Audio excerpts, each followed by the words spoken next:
Welcome deer aspirant, welcome back to our channel. আজকে আমি তোমাদের কাছে একটা ইনফরমেশন নিয়ে চলে এসেছি। তোমরা অনেকেই আমাকে কমেন্টে একটাই কোশ্চেন করছো, স্যার মিসলেনিয়াসের যে এক্সাম হয়েছিল তার রেজাল্ট কবে বেরোবে?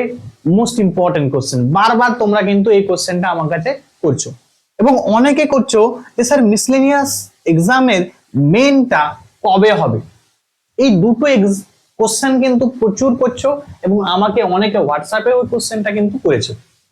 তো আমি তোমাদেরকে একটাই কথা বলবো, যারা মিসলেনিয়াস মেন্সের জন্য পড়াশোনা করছো তারা কিন্তু কোনো রকম কোনো দিকে কর্ণপাত না করে তোমরা কিন্তু পড়াশোনা চালিয়ে যাও।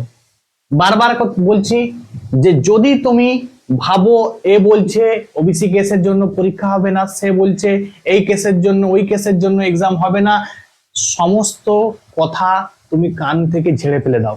কে কি বলছে শোনার দরকার নেই, আমি যেটা বলবো সেটি মন দিয়ে শুনো আজকে, ঠিক আছে? তো আমি যেটা শুনলাম, এই এক্সাম, এই রেজাল্ট, এক্সামের রেজাল্ট কবে বেরোবে এটা নিয়ে প্রচুর কোশ্চেন করছো তোমরা।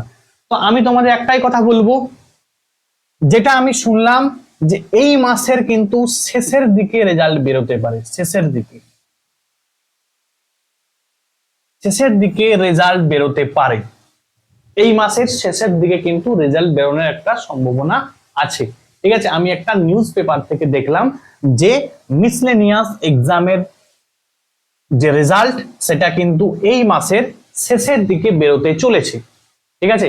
আমি কিন্তু একদম তোমাকে এটা বলতে পারবো না যে অ্যাকুরেট কোন ডেটে পড়বে, বাট আমি যেটা শুনলাম এই মাসের শেষের দিকে কিন্তু রেজাল্ট বেরোতে পারে। কারণ তোমরা নিশ্চয়ই জানো, এই যে তোমাদের লাখ টাকার প্রশ্ন, স্যার মিসলেনিয়াস মেন্সটা কবে হবে? Miscellaneous men's according to PSC calendar অনুসারে তোমরা নিশ্চয়ই জানো যে ঘোষণা করা হয়েছে যে 16ই মে কিন্তু মিসলেনিয়াসের এক্সাম কিন্তু হতে চলেছে।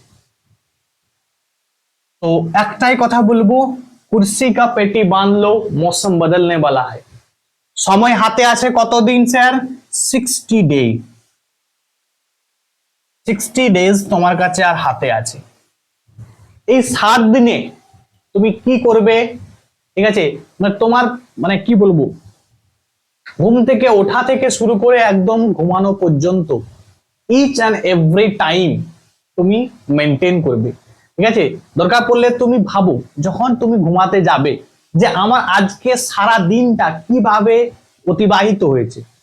তুমি ঘুম থেকে উঠেছো, ঘুম থেকে উঠে যখন তারপর আবার যখন ঘুমাতে যাবে, সে ঘুমানোর আগে তুমি একটা ডায়েরি মেনটেন করো, ঠিক আছে? একটা ডায়েরি মেনটেন করো।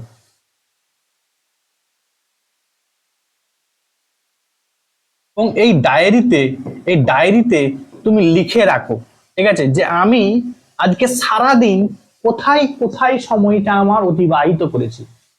সকাল থেকে ঘুম থেকে উঠে আমি ক ঘন্টা মোবাইল কাটিয়েছি, আমি ক ঘন্টা পড়াশোনাতে কাটিয়েছি, ক ঘন্টা আমি রিপোর্ট রাইটিং লিখেছি, ক ঘন্টা আমি বঙ্গানুবাদ করেছি, ক ঘন্টা আমি মিসলেনিয়াসের জিকের জন্য পড়েছি, মিসলেনিয়াসের ম্যাথমেটিক্সের জন্য পড়েছি।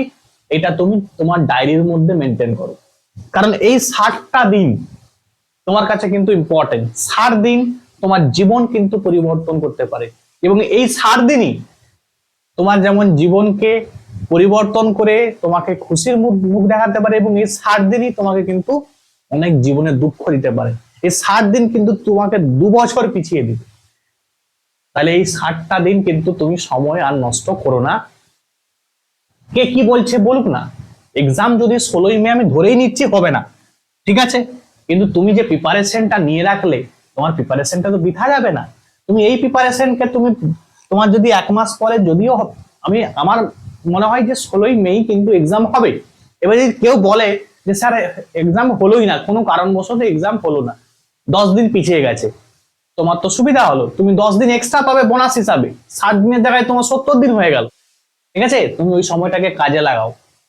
বারবার বলছি যে যেখান থেকে পাচ্ছ পড়ো, আর যদি কেউ পড়াশোনা মানে নিজে থেকে করতে অসুবিধা হয়, আমার পেড ব্যাচ আছে, পেড ব্যাচে তোমরা অ্যাডমিশন নিতে পারো, ঠিক আছে? আমি একদম নমিনাল ফিসে পড়াই, 78721413 22 এই নাম্বারে তোমরা হোয়াটসঅ্যাপ করতে পারো। কত করে ফিস নিই স্যার? তুমি চা পান খেতে, ঠিক আছে, তোমার যত টাকা খরচা হয়, ঠিক আছে, বা কোনো একটা ভালো রেস্টুরেন্টে যখন তুমি একদিন খেতে যাও, যে টাকাটা খরচা হয় সেই টাকাটাই আমি নিই। কত করে? 300 টাকা মান্থলি। মান্থলি 300 করে। চা পান বললে ভুল হয়ে যাবে আমার, ঠিক আছে, কিন্তু তুমি একটা মাথায় খেয়াল রাখো, 300 টাকাটা কিছুই নয়। কারণ তুমি যখন একটা মিসলেনিয়াসের চাকরি পাবে, তুমি 37-38 হাজার টাকা বেতন পাবে প্রথম মাসেই, ঠিক আছে, তোমার সব দুঃখ দুর্দশা কেটে যাবে, এটা মাথায় খেয়াল রাখো, ঠিক আছে। আমরা তোমাকে, যে কোনো টিচার হোক না কেন, সে যখন তোমার একটা মিনিমাম ফিজ নিয়ে পড়াচ্ছে, মানে আমি যে তোমার পিছনে সময় নষ্ট করছি, তোমাকে যদি আমি ফ্রি পড়াই, এটা শিওর তুমি পড়াশোনা করবে না। তোমাকে আমি ফ্রি পড়াই, তুমি পড়াশোনা করবে না। যখন তুমি তোমার পকেট থেকে বের করে তোমার টাকাটা দেবে, তখন দেখবে তুমি পড়াশোনা করবে। কেন দেবে? কেন পড়াশোনা করবে? কারণ তো একটাই, যে আমি স্যারকে ফিজটা দিচ্ছি, মানে স্যারের কাছ থেকে আমাকে কিছু নিচড়িয়ে, ওটা নিংড়িয়ে বের করে নিতে হবে স্যারের কাছ থেকে। এই জন্যই তুমি পড়াশোনাটা কিন্তু করবে, ঠিক আছে। আর এই জন্যই কিন্তু ফিজ একটা মিনিমাম ফিজ নিতে হয়, কারণ আমার বেসিক নেসেসিটির থেকেও বড় কথা হচ্ছে তুমি যাতে পড়াশোনাটা করো। তুমি ফিজ না দিলে পড়াশোনা করবে না, এটা স্বাভাবিক, ঠিক আছে। এটা হচ্ছে ধর্ম, মানুষের ধর্মই এটা। তো তোমরা, বারবার বলছি, কারো কথায় কর্ণপাত করো না, পড়াশোনা শুরু করে যাও।